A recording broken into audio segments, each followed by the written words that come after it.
আসসালামু আলাইকুম। আশা করছি আপনারা সবাই অনেক ভালো আছেন। তো গত ভিডিওতে আমরা দেখিয়েছিলাম যে একটা প্ল্যানিং সম্পর্কে। আই হোপ আপনারা প্ল্যানিংটা মনোযোগ দিয়ে দেখেছেন। যদি মনোযোগ দিয়ে না দেখেন আসলে আমার কিছুই করার নেই, কারণ এটা এমন একটা প্ল্যানিং একবার না দেখলে বারবার দেখতে হবে। একবারই আসলে সবকিছু আপনি বুঝতে পারবেন না, প্ল্যানিংটা খুবই জটিল। তবে বুঝতে পারলে ইনশাল্লাহ আপনাকে আর পেড মার্কেটিং এ কেউ ঠেকাতে পারবে না। তো এখন যে ব্যাপারটা হচ্ছে সেটা হচ্ছে আমরা আসলে কিভাবে বুঝবো যে আমরা কোন অ্যাডটাতে ভালো রেজাল্ট পাচ্ছি এবং কোন অ্যাডটাতে ভালো রেজাল্ট পাচ্ছি না। এটা খুবই বড় একটা কোয়েশ্চেন। তো প্রথমত হচ্ছে ল্যান্ডিং পেজ বলুন বা ভিউজ বলুন বা যে কোনো ক্ষেত্রেই আপনার কস্ট পার রেজাল্ট যদি 0.05-এর বেশি চলে যায় নর্মাল অ্যাডে, নট রিটার্গেটিং, কারণ রিটার্গেটিংয়ে 0.10 আসতে পারে, 10 সেন্টও আসতে পারে, কারণ রিটার্গেটিংয়ে সবসময় ডলার বেশি কাটবে। কিন্তু নর্মালি যে অ্যাডগুলো, যেটা এই অ্যাডটা রান করেছিলাম, তো আপনার টার্গেটিং যদি 0.05-এর বেশি চলে যায়, তো সেই ক্ষেত্রে বুঝতে হবে আপনার অ্যাড যে কন্টেন্ট, অ্যাডের যে কন্টেন্টটা রয়েছে, মানে যে ভিডিও বা যে ছবি বা যে আর্টিকেল বা যে অ্যাড কপি, ইটস রং। আপনাকে এটা চেঞ্জ করতে হবে। তাহলে আপনাকে যে বিষয়টা বুঝতে হবে সেই বিষয়টা চেঞ্জ করলে হয়তো আপনার এই অ্যাড রানটা কমতে পারে, মানে অ্যামাউন্টটা।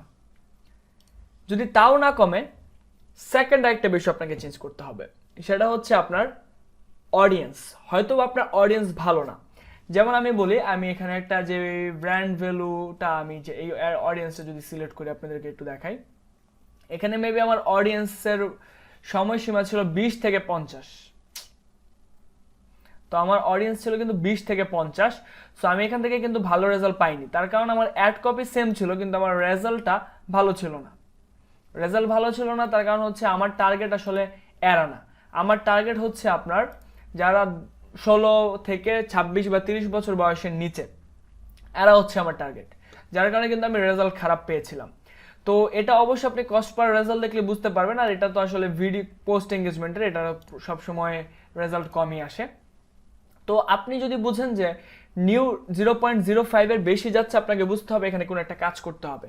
কারণ আবার একটা কথা, আপনি অ্যাড রান করলেন 2 ঘন্টা হলো, ঠিক আছে, আপনি অ্যাড রান করলেন 2 ঘন্টা হয়ে গেছে, এর মধ্যে আপনার হয়তো বা 0.0, 0.10, 0.15 নিচ্ছে। এটা আসলে কোনো ব্যাপার না, আপনাকে একদিন সময় দিতে হবে। একটা অ্যাড চালু করার পর আপনাকে একদিন মিনিমাম সময় দিতে হবে যে কত ডলার কাটছে পার রেজাল্টে। তাহলে আপনি বুঝতে পারবেন যে আসলে আপনার জন্য কতটা বেস্ট। আর মোবাইলে যদি করতে চান তাহলে ফেসবুক অ্যাড ম্যানেজার নামে একটা অ্যাপ আছে, Facebook ad manager. I hope আমি একটু দেখে নিচ্ছি। ফেসবুক অ্যাড ম্যানেজারই অ্যাপটার নাম হবে, ফেসবুক অ্যাডস। ফেসবুক অ্যাডস নামে একটা অ্যাপ আছে, গুগলে সার্চ দিলে আপনি পেয়ে যাবেন, অবশ্যই গুগলে, এই প্লে স্টোরে। তো ফেসবুক অ্যাডস, ওই অ্যাপটা ডাউনলোড করে ওখান থেকেও দেখতে পারবেন। তো আমি বলবো যে এখানে আগে একদিন একটা অ্যাড চালু করবেন $1 বা $2, দেখবেন কেমন রেজাল্ট যাচ্ছে। যদি ভালো হয় দেন এডিট করে ডলার অ্যামাউন্টটা বাড়িয়ে দিবেন। ওকে, এতে যে ব্যাপারটা হবে আপনাদের জন্য ভালো হবে। আর তাও যদি না করতে চান আপনি দিতে পারেন। যদি অ্যাড খারাপ হয় তাহলে আমি যেরকম অ্যাড রেজাল্টগুলো বন্ধ করে দিয়েছি, আপনি চাইলে জাস্ট বন্ধ করে দিতে পারেন। আর যদি ভালো রেজাল্ট পাচ্ছেন বলে মনে হয় তাহলে আপনি অন করে দিতে পারেন। আর অ্যাড কপিগুলো অবশ্যই ইউনিক হতে হবে। আর একটা বিষয় যে আপনি এখানে সব কিছুর উপর নির্ভর করবে যে আপনার ফ্রিকোয়েন্সি কেমন যাচ্ছে, আপনার ইউনিক লিঙ্ক ক্লিকস কেমন আসছে, আপনার ইউনিক লিঙ্ক ক্লিকস কি খুবই খারাপ আসছে কিনা। তারপর এখান থেকে আপনি যে ডেলিভারি যেতে যাবেন, ডেলিভারিতে 1000 মানুষকে রিচ করার জন্য কত ডলার কাটছে। সো যেটা যত কম ডলার কাটবে তত ভালো আপনার রেজাল্ট পাওয়ার সম্ভাবনা থাকবে সেটা দেখে। এগুলো আসলে কি আপনার অ্যাডের উপর নির্ভর করে, মানে আমার অ্যাড টাইপ একরকম, আপনার অ্যাড টাইপ একরকম। দুইটা যদি কম্বিনেশন করে দিই আসলে কিন্তু সম্ভব না। আমি জাস্ট দেখাচ্ছি কোনগুলোর উপর নির্ভর করতে হয়। পোস্ট শেয়ারস এগুলো তেমন বড় কোনো বিষয় না, এগুলো নর্মাল একটা বিষয়, মানুষ করে আবার করে না, এটা আপনাকে নিয়ে তেমন চিন্তা করতে হবে না।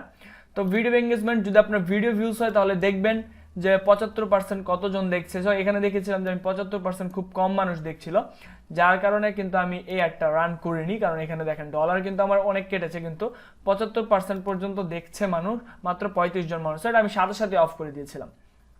তবে এটা ভালো রেজাল্ট দিয়েছিল। এটা যে কর্নার ট্রাফিক, এদের কি পরবর্তীতে আমি লুক লাইক করে এই অ্যাডে রান করেছি। সো এখান থেকে মোটামুটি ভালো, আমি আল্লাহর মধ্যে একটা ভালো রেজাল্ট পাচ্ছি, এবং এই দুইটা নিয়ে আমি পরবর্তীতে টার্গেটিং যে করেছি, আমার কোন অ্যাডগুলো রান আছে এই অবস্থায়, আপনারা সেটা বুঝতে পেরেছেন। সো এই অ্যানালাইসিসটা দেখতে হবে, এবং এখান থেকে যদি মেসেজিং থাকে আপনার মেসেজিংয়ের অ্যানালাইসিসটা দেখতে হবে, কেমন লিঙ্ক ক্লিকস পাচ্ছেন আপনি, এগুলো কি আপনাকে একটু নিজে দেখতে হবে, কারণ এগুলো বস কখনোই একজনের টা একজন বলতে পারে না, কারণ আপনার প্রোডাক্ট হচ্ছে একটা, আমার প্রোডাক্ট হচ্ছে আরেকটা। তো এখানে একটা আছে সিপিএম, কস্ট পার ইমপ্রেশনের জন্য দেখতে পারেন, মানে এগুলো যত কম হবে তত ভালো। যদি এগুলো বেশিও হয় কিন্তু আপনার রেজাল্ট যদি ভালো হয়, আপনার সেল যদি বাড়ে, আমি বলবো এটার দিকে তাকানোর দরকার নেই। কারণ কি আমি একটু দেখাচ্ছি, একটু পরে কারণটা দেখাচ্ছি। এখানে সিপিসি এগুলো দেখে নেবেন, land cost per landing page, এই যে এটা ল্যান্ডিং পেজ ভিউজ কত হচ্ছে সেটা আমি এখানে পারফরমেন্সে দেখাই। আগে আমার এখানে কস্ট পার অ্যাকশন, এই যে কস্ট পার যেই রেজাল্টটা, এটা 0.002 ছিল, কিন্তু বর্তমানে 0.01, কিন্তু আমি অফ করছি না কারণ আমি স্যাটিসফাই। এই একটা কারণে আমি স্যাটিসফাই, কারণ এখান থেকে প্রচুর মানুষ আসছে। সো দ্যাটস ওয়াই আমি এই অ্যাডটা নিয়ে কাজ করছি, আমি আর চেঞ্জ করছি না।